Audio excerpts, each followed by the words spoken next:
Hello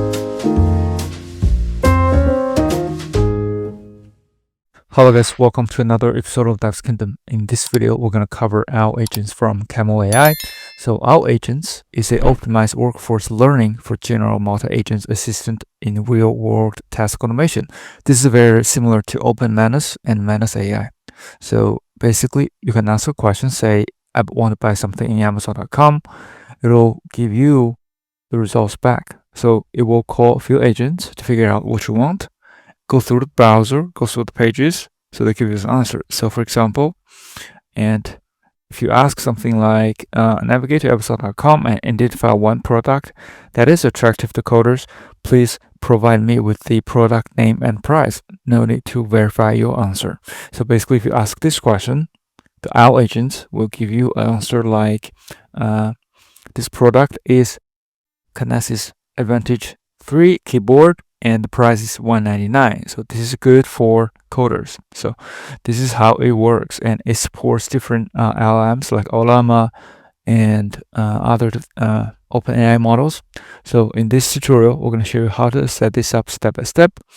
And so let's get started. So first, let's create a Kaggle notebook on Kaggle.com and call it Camel-AI. So first thing is to git clone this repo, which is Camel-AI and owl.git, and then cd to this repo and run a pip install. So this will install almost all the dependencies, and then you have to also do a apt-get update, then do a apt install Chromium. So because this is needed, because it's gonna call the browser in headless mode, so you do need the Chromium driver, and then you run playwright install adapt and playwright install. This will install the playwright, and then after that, make sure you create a environment file to config the environment.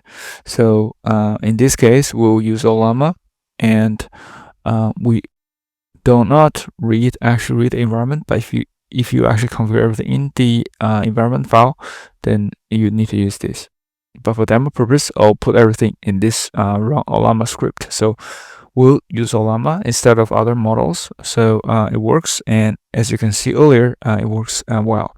So first, let's say we create a file under examples. Instead of run Ollama, we just create a run Ollama 2. Then we basically just keep everything the same.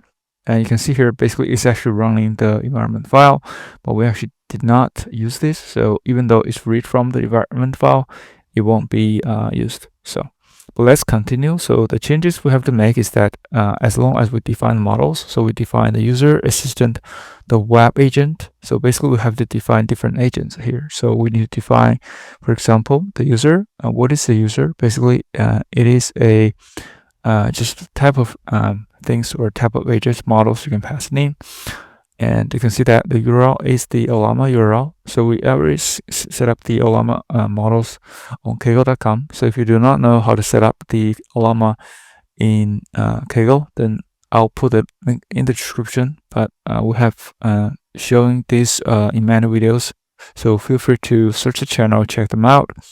And then we already set things up, so you can see that it has different models like Lava for vision. It has the QN, also has the other DeepSeek models. But this is already running, so let's go back to the WoW notebook. So you can see that the URL is the V1 version, so it's OpenAI compatible Ollama URL. Then the model we're using is QN 2.5 extra context 14B. And then also for the vision, we're gonna use Lava, and that's it. So, but we're gonna use the user, assistant, web, planning, and image, those models for the agents. And then the tools, you can see that we actually configure the browser toolkit, and we have to specify or change everything to headless. The demo in the official examples is actually using the non-headless mode, because they're actually popping up a browser. In the notebook, we just need to specify headless equals to true. And then the agent model, we use the models from the web models. So you can configure those to apply that to web agents, planning agents, and then to get the tools. So also we have to run the other toolkits to get the tools as well. This didn't change, so this is actually from the official code samples. And after we got all the tools, we just need to actually update the agent roles and parameters. For example, we need to apply this model user to the user agent, and also apply the assistant agent using the models from assistant as we defined earlier these models. And after that, we just need to build a society. So that's what they call it. And they need to specify the role playing, how it plays. So the user role is a user as we defined. The argument is a user agent argus. So you can see that this is from the user agent, and also for the assistant, this is from assistant agent. So you can see this is all defined earlier in the code. And then this is the society. So in the society, we have the user and we have the assistant. Then we will call it, we basically say, okay, I want to construct this society first with a question. So the question is, and navigate to Amazon.com, basically a byproduct, which is attractive to coders. Then we basically run this society. So run the society, and we just basically have to run the society in the coding here. So it's basically from the old IOTOs, there's run society. So you just call that function to run the society you defined earlier. Then you will get answer, chat history, and token count.